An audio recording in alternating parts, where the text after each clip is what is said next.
Alright, so this is video reflection for December the 14th, and it's more or less a bit of an update. I can reflect every day, but it just feels like a bit of a waste of time if I do it every single day. So unless I have something very memorable or something that I'd like to reflect on that day, this is how I'm going to keep you guys up to date on what I do. And by the way, as you can see, the resolution on this camera is pretty bad. That's because it's being filmed on this iPad front-facing camera, which is known for its perfect resolution. Anyway, I got 4 updates for you. I guess necessarily in this order. Firstly, I took this exam. By the way, this book is terrible. Don't ever buy it. But I took the SAT. And for anyone who's willing to take the SAT, I have a couple of tips. 1, you want to finish grammar as soon as possible. And also try out every single reading question type. And once you've sort of gotten used to that, and in the meantime, you'd be memorizing vocabulary, when you're riding the subway, riding the bus, taking a walk, etc. But once you master grammar, which is, by master, I mean just you get every single question right, because it's so easy to get everything right in grammar. It's very easy, and it's so important, because if you get something wrong, well, then your score, or 1600, is out the drain. So grammar is step 1. But that's only step 1. Step 2 is reading, okay?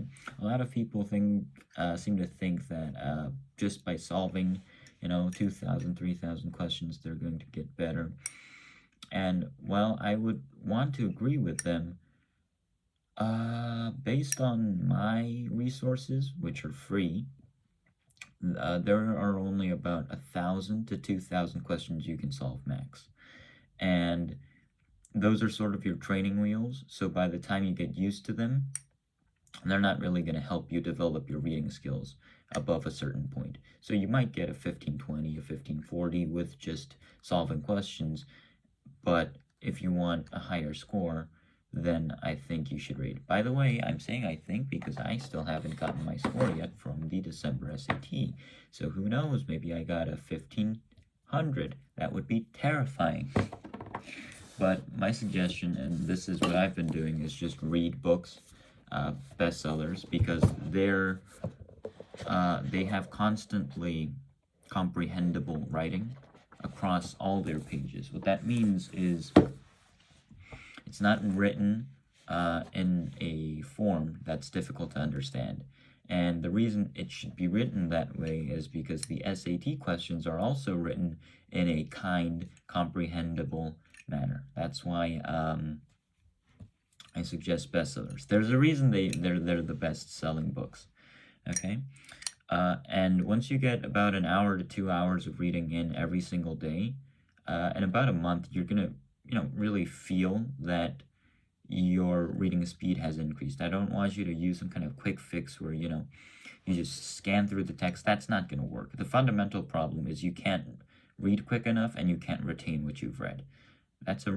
Those are big problems when you're trying to ace an exam that's half based on reading. So, and I don't know about my score yet, but I can definitely tell you that compared to the October SAT, which I ran out of time and couldn't solve 3 questions because I couldn't read fast enough and I couldn't retain what I read, on the December SAT on section 2 of reading and writing, I had 5 minutes remaining. Now, does that translate to a good score? I have no idea because I haven't gotten my score report yet, but it does mean that I have gotten considerably faster at absorbing the information and keeping it absorbed. That's update 1. Update 2 is lacrosse. You know how I sometimes mention I do under 20 lacrosse, under 20 representative team for Korea? Well, I don't do it. I'm in a training team for it because they probably won't fix the team members until June. I'm pretty sure it's June. Yeah. And I'm not saying there's any problems with that, okay? I'm just saying it's good news, okay? There was this first training team, about 33 people in there. And then a couple weeks, not a couple weeks ago, I think it was last week, they told everybody who was going to move on to the second training team. And guess what? I made it, which I am incredulous and very thankful, because I guess they evaluated my effort and thought maybe give this guy a second chance. Anyway, so they have decreed that I increase my body weight about 5 kilograms of pure muscle, and by that I mean 10 kilograms overall, because there's no way you're just going to get 5 kilograms of muscle. Which is sad, but it is what it is. So yeah, I have been using my own method. Not technically my own method, it's what my trainer taught me in this small town gym. But basically, it's not to eat a lot at once, because my stomach isn't really the best stomach. It's not very helpful. But instead to eat small, well, not small, but controlled quantities that I can actually absorb multiple times a day. So I eat 4 to 5 meals a day, unless I'm traveling or I have some other occasion which I can only eat 3 times. But if I'm not in that kind of pinch, I try to eat at least 4 to 5 meals a day with controlled amounts of protein and carbs. And so far, I have no idea how it's going, because I measured my body weight last Thursday, and then I haven't been able to measure my bare body weight ever since. So I have no idea how that's going. But yeah, that's update number 2. Update number 3 is, have I mentioned my obsession about motorcycles of late? Well, if I haven't, here's a quick rundown. I went to Indonesia for the Appropriate Technology Conference, and I loved it. Did I love the conference? Well, yeah, I mean, it wasn't that bad. But I loved riding the motorcycle, which I'm very grateful that one of their college students decided to borrow his... I can't talk. One of their college students decided to lend me his motorcycle and his keys for a joyride of mine, and that was absolutely fantastic. Riding a motorcycle, it feels like, what is a good analogy? Oh, I know. It feels like you're riding the wind. But just in this case, the wind is powered by a 250cc engine. I cannot describe, it's an ineffable feeling, okay? Basically, what you need to take away from this is, now I love motorcycles and I'd like to buy one for myself. Now, Korea regulates that you can ride motorcycles from the age of 17.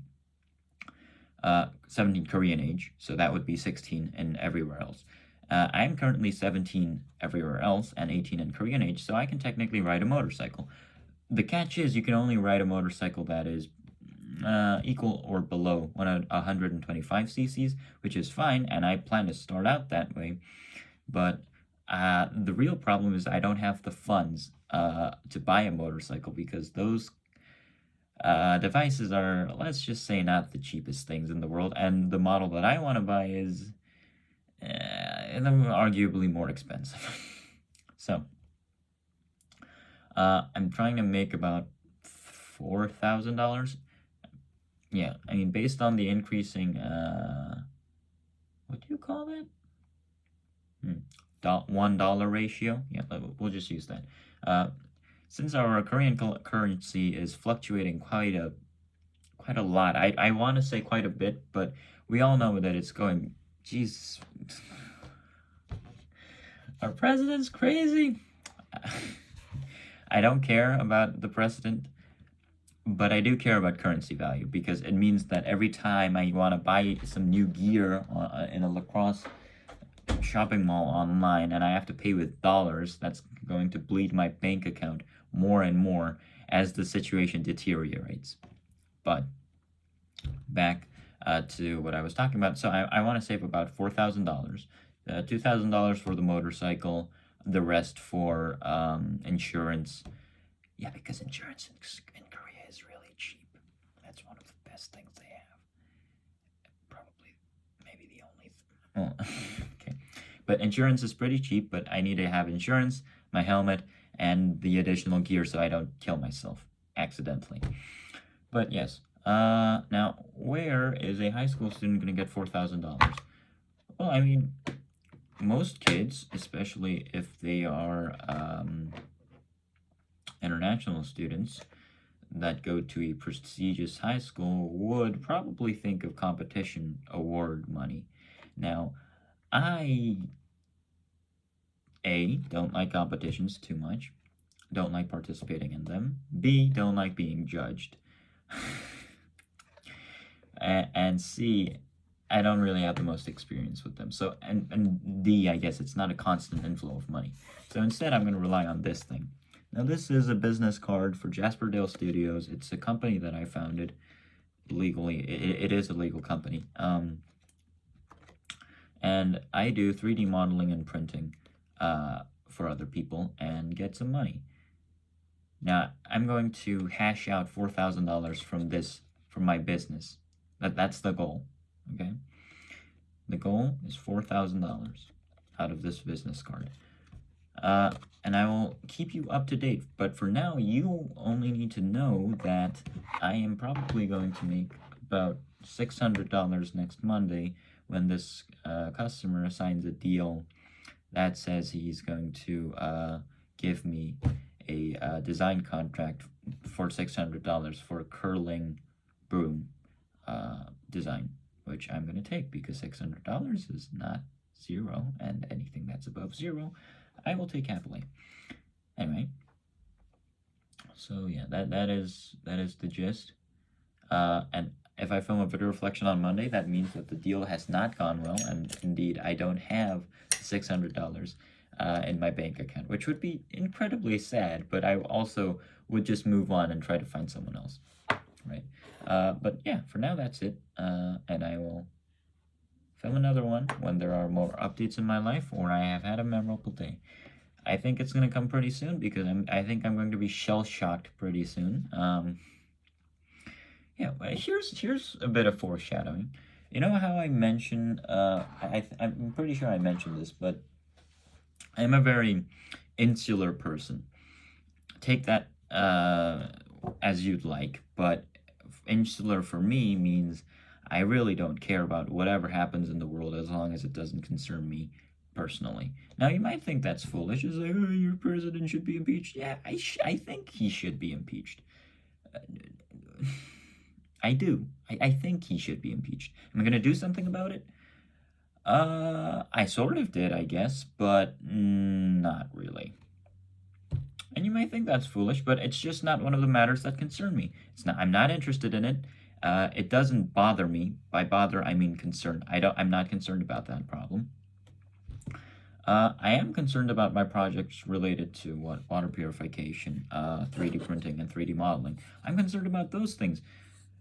I just simply lack the mental resources and attention span to care for a political matter. I just hate politics in general. Now, moving on from my irresponsibility,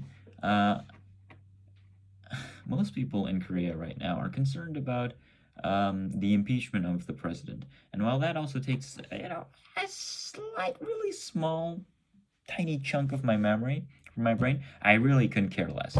Instead, there's a way bigger problem on a personal level, right? So yeah, based on how that situation goes, I think we might be, be seeing ourselves face to face again in front of this camera, and hopefully not an iPad front-facing camera, because this thing sucks.